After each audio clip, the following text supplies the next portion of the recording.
Sesiapa ada model Toyota Hilux ke, Fortuner ke, tolong tengok habiskan video ni. Kenapa? Ini sangat penting kalau satu hari you perlukan ni.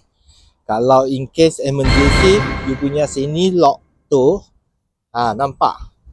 Dia sebenarnya ada satu lock nut dekat dalam. Dia datang beli kereta sekali, salesman selalu ada bagi satu besi special tools ni untuk buka tire spare ni. Tapi barang itu kalau hilang, workshop, mana-mana bengkel pun tak boleh turunkan dia punya spare tire. So macam mana kita buatkan ni? Nanti Abang Jason sharekan ilmu saya. Abang Jason sudah settle benda yang ini. Dia punya nut. Dia sepatutnya barang dekat macam ni. You kena buangkan cover dua ni.